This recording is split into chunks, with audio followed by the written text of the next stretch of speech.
Hey there, it's Mitzi. Welcome to my channel. Today I wanted to talk about my reading for the month of March and the books that I was able to read. And before I get started, thank you for the comments and the people asking about where I've been because I haven't posted in 2 weeks. Now, I posted something finally Friday, but for 2 weeks I didn't post anything, and that was not intentional, and I do apologize. I am so sorry that I didn't post anything, but life got away from me here.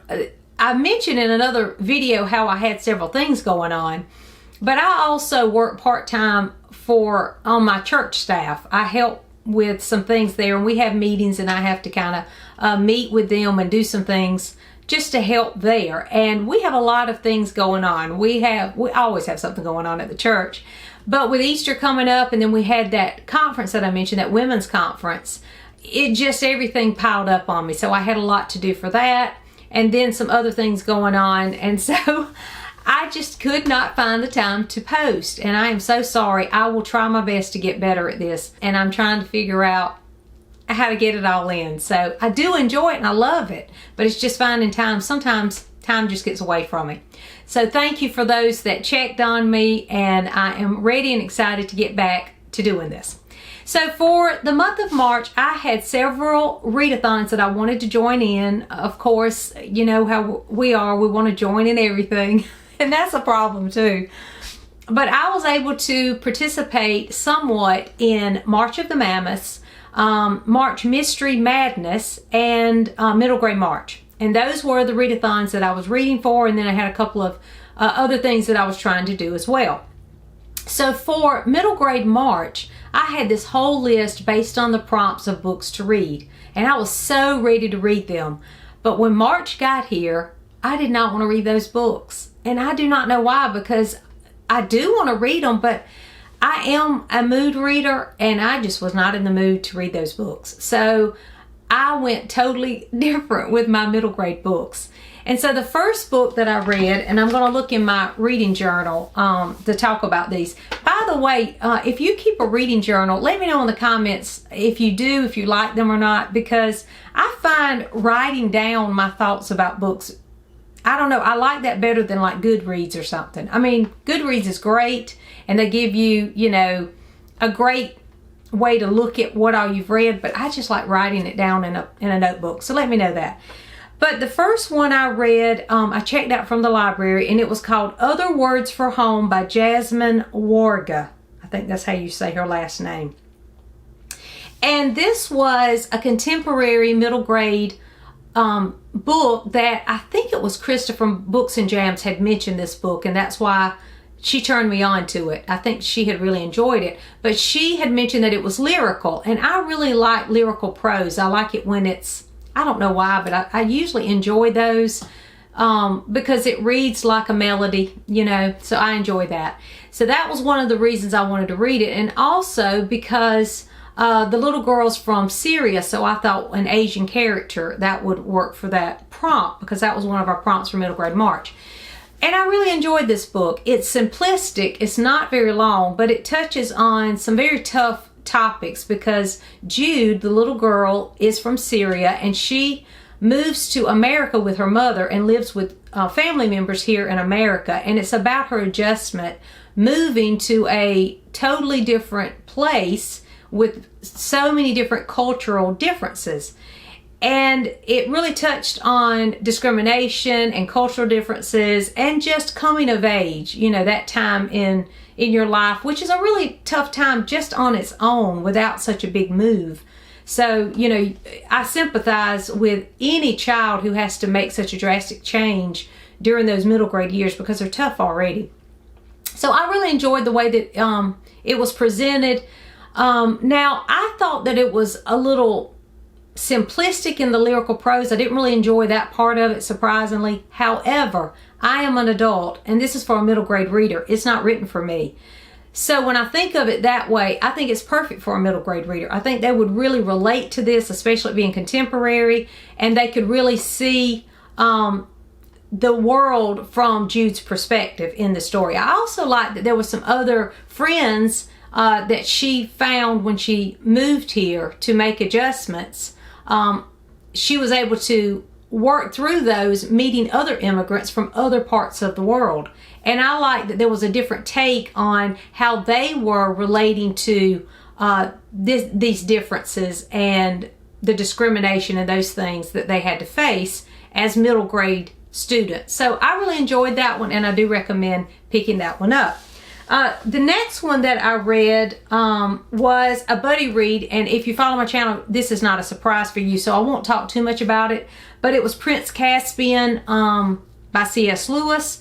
And this one I read with my son. We are going through the Chronicles of Narnia. We're trying to read at least one of those a month, and both of us really enjoyed that one. We were kind of disappointed in the last one that we read, and so this one was refreshing because the children are back. The original children from the wardrobe are back in the story, and it's pretty much just another adventure. I wrote down the opening line. That's one of the things I do in my reading journal too. And the opening line for Prince Caspian is, "Once there were 4 children whose names were Peter, Susan, Edmund, and Lucy, and it had been told in another book called The Lion, the Witch, and the Wardrobe how they had a remarkable adventure."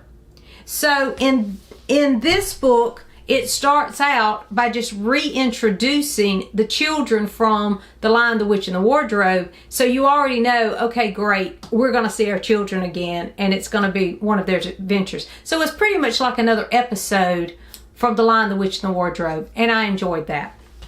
Okay, so then I read another book for a read-along. I am participating in what we're calling the Anne-along, but we're reading one a month of the Anne of Green Gables series, and this month was Anne of the Island, and it's just as great as the rest of them. If you love Anne of Green Gables and you've only read that one, please go pick up the others because they are just as great, if not better, than Anne of Green Gables, because they're all about Anne, and you know, we love her. She's such a great character. In this particular book, we find Anne going away to college, and so it's about that time in her life, that transition from being at home, doing those things that you do as basically from childhood to adulthood, and she goes away to college, and her friends are starting to get have serious relationships and getting married and all those the kinds of things, and those things are mentioned, dealt with in here, but they're dealt with in an innocent way that only Anne of Green Gables can be, and I just love that about it. I thought it was precious. I love the relationships in here. There's some new characters, some new friends that she meets. And I love the new characters too. There were some fun ones in here. So I won't say too much about it because again, it's in the middle of a series, but it was a really good one and I loved it. This was a 5-star read for me. Then I read another book for a group read, and that was The Railway Children by E. Nesbitt.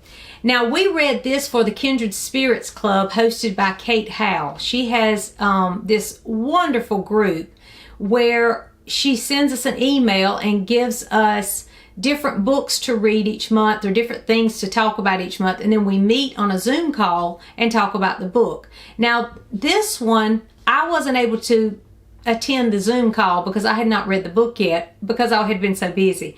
But right after the Zoom call, I did get to read the book, so I need to go back and watch the meeting.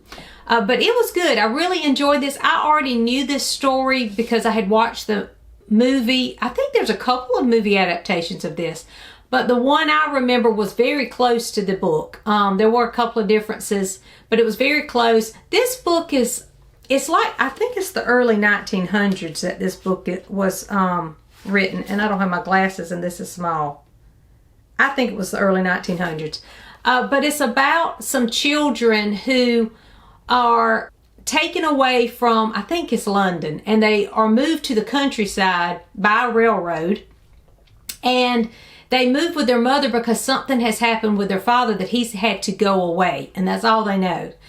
And it's about the children, the 3 children, and their adventures in this new town, and roaming the countryside, experiencing the new environment that they're living in, and the changes, because they were fairly wealthy where they were, and now they have come to this new town where they hardly have anything, and so they're adjusting to that. But let me tell you, these kids are a delight.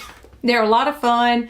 They're creative, and they don't let any of those things get them down. And I just really love the spirit of these children, and the mother. The mother's just precious as well. So there's a little mystery involved with the father, because you're not sure what's happened until later on in the story. But it's about their relationships with the people in the town, with the people at the railroad station, and even some of the passengers on the train. So it was just a fun story. And it's, again, I enjoyed the movie adaptation too, and I think there's another one, so I want to try to find that one. But each chapter is pretty much an episode of another event in the children's lives. The typical way that a lot of the stories back in this time were written, and I enjoy that. I seem to enjoy this kind of innocent adventure, kind of simplistic story, so I loved this one as well, and it was a 5-star read. And then finally, the last book I read for Middle Grade March, and again, I had not chosen this for Middle Grade March, but I had found this used copy of The Princess and the Goblin, and so I thought, I want to read that. And I was in the mood for a fantasy, so I read it. This is The Princess and the Goblin by George MacDonald. And just like E. Nesbit, I love E. Nesbit's writing. I love George MacDonald's fantasy writing. So this was not a long book. It was a fun one. And I can't remember if I wrote down where this was, when it was published. No, I don't think I did. This was published in the late 1800s. I think it's actually Victorian. I think it's from the Victorian period. But I was so surprised because the elements in here for fantasy, I look at the way a lot of the children's fantasy writers write today, and they had to have read this book because all of those elements are found in here. And it's very, if you like a fairy tale kind of story, there's a lot of elements of fairy tales in here, which I love. It's just a great example of what a fantasy should be. All the elements of the fantasy and the fairy tale mixed together in this story about a princess, and it's not just about a princess, but the other people in the kingdom as well. But it really is a great adventure story, a great fantasy for children. And if you enjoy that type of fairy tale, old-fashioned fairy tale kind of story, I think you would enjoy this one. And I like this one as well.